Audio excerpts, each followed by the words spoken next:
Holy cow, was the DC and New York serial killer just arrested? And what on earth's happening in the Jussie Smollett case? I mean, is it race, money, fame, or is it a legal right that led to his early release? And then think about it, folks. Another small child disappeared and nobody talked about it for weeks.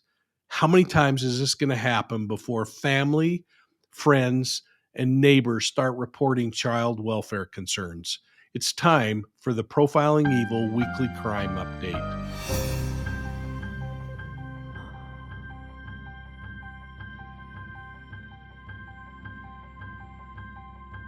Welcome to this week's crime recap on Profiling Evil. I wanted to start with an announcement.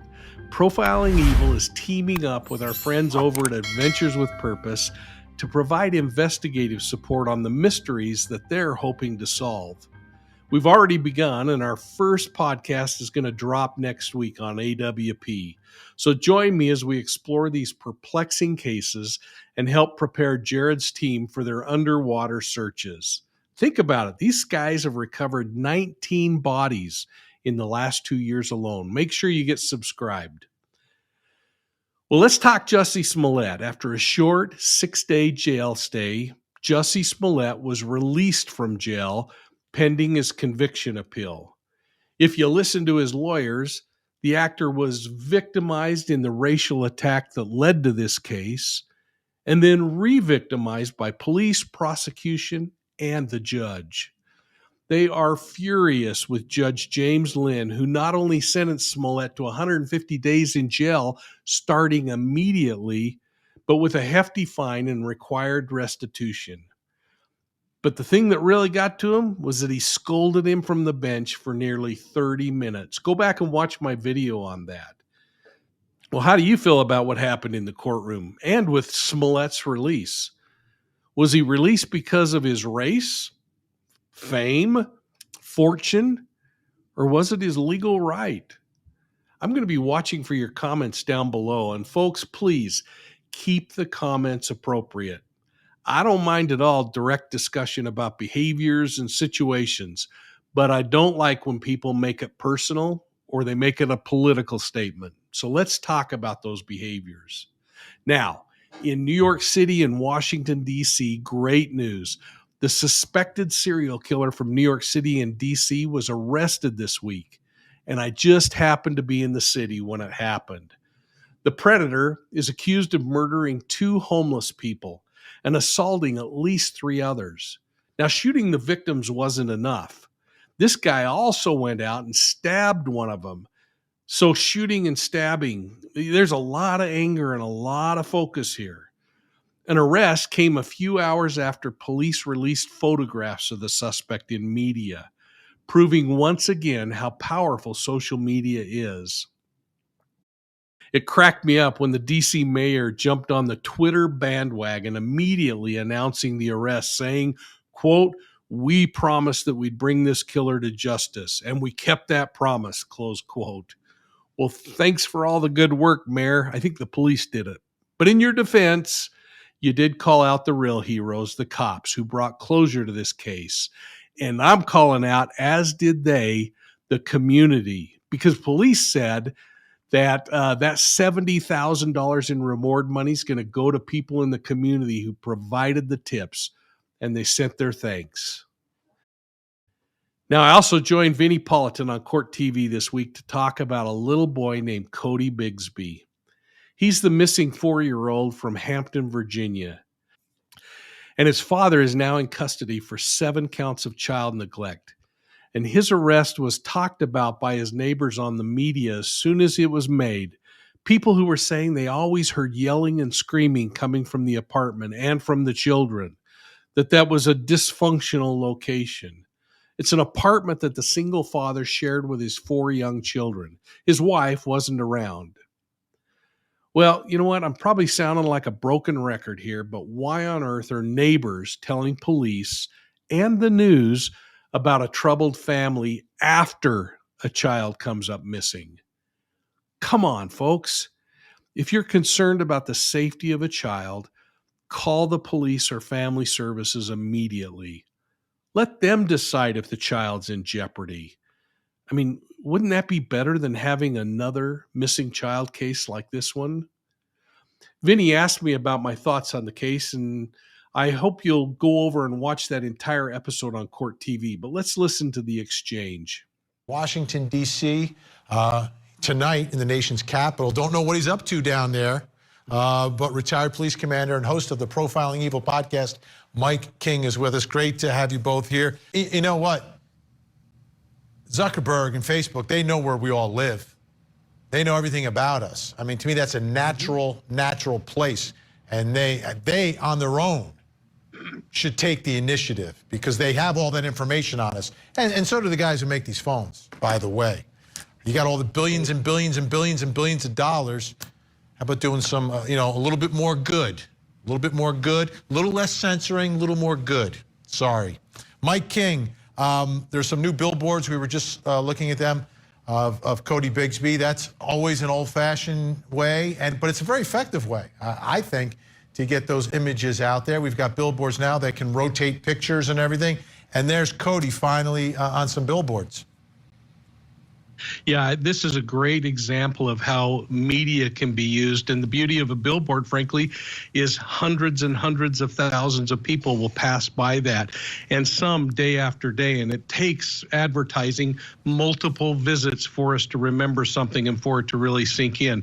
I'm just a few blocks away from the National Center for Missing and Exploited Children, Vinny. They spend a great deal of time helping law enforcement in cases like this. They step up, they get information out, they do age progression on children if time passes that's much too long. But I'll tell you what, this is exactly right. We need to kind of have almost a geo wave that's created when a child becomes missing, that it moves in the amount of time and the intelligence that supports that the child might be moving. There's no sense putting an Amber Alert out statewide in the first few moments of a child missing. But it is important to get it out immediately. We do it for weather reports. Why on earth isn't the media stopping everything right then and saying a child was just abducted? But then some of this responsibility falls back on law enforcement, who has to make the call. They have to say it's an Amber Alert and it needs to be released. And sometimes police are reticent to do that. But I'll tell you what, I gotta tip my hat to this police chief, because I've seen something in this case that I haven't seen in a lot of cases that we've talked about on this show, Vinny, and that is a police chief who is empowering and embracing the community to help him search. Just a few years ago in this very city, a child disappeared and police wouldn't use the help from the public. I think they learned a lesson because they're putting these people to work, and people want to help. They want to do exactly what you've been talking about. Absolutely. And this is a chief who, the community at first was kind of going after the chief here because of the Amber Alert situation, that this case didn't qualify for an Amber Alert, and there was a little scene at a public meeting. Let me show you what happened. I've reached out to a number of these folks and made sure that they were aware of, from the very first day, what was happening.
Amazing composure by the chief, but he went through the ringer there. And again, it's people not understanding the Amber Alert criteria, but at the end of the day, the chief was able to ride through that and stay focused on his job, Mike, which is finding this little guy.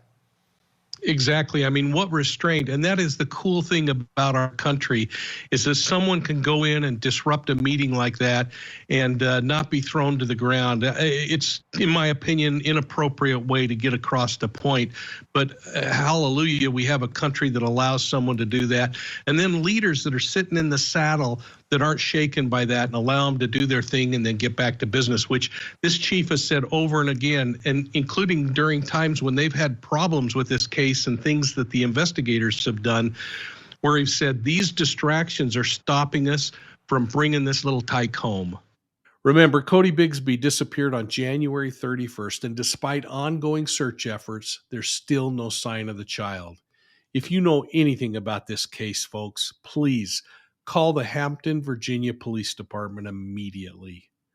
Now, I want to remind you of another unsolved murder. It's the death of Beverly Yaros. She's from Garfield Heights, Ohio. This beautiful 16-year-old girl was murdered in her home on December 28th, 1964. That's a long time ago. She caught a ride to her house from her grandmother's neighbor boy. Now, I don't think he's a suspect in the case, but she went inside to wait for a friend who was going to meet her and go to the mall. You can learn more about this whole story by going to one of my earlier videos on the Yaros case and find that in the content section on our page. But while Beverly was home alone, somebody entered the house and brutally murdered her. Her case has remained unsolved, although there's some really interesting relationships explored in my earlier videos and that I reference on this Court TV appearance.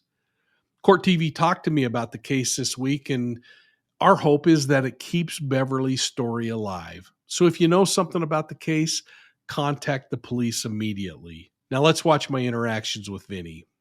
Mike King, host of Profiling Evil, another example of evil here. A rage-killing, beautiful young girl has her whole life to live and doesn't get to live it. But as Dr. B.O.L.O described, seems like it was a crime of rage. You know, I feel like I'm sitting in one of my classes when I was learning how to profile criminal behavior, Vinny, and I look at this case a little differently. A profiler would take all of this physical evidence and set it on a shelf for a short season and look at the case from a behavioral perspective. And I come back with a little different opinion. Number one, I think that this child was a target, and I call her a child even though she was a young woman. But I think she was a target of this aggression, that it was very focused. There's evidence that would support that the bindings that were used originated with the offender. They weren't picked up at the home. This phone call before and having a name written down could have been a perfect guise to say, is your father at home, to just reaffirm that this person is alone in the home. There was jewelry delivered to this young woman a few days earlier too that isn't talked about very much. But again, very focused, because these people fantasize that they're having some kind of relationship, even though the victim doesn't even know that this is going on. The amount of overkill is really interesting, but it's interesting that there's not a lot of disruption in this house until they get to the bedroom. So did this individual get through the front door as an invited guest or invited in, because there's no force entry that's appearing there, and all of the brutality is appearing up in that bedroom? Did something go wrong once they got up there? I think there's a lot of telling information that can come forward. And frankly, I think police know who did this.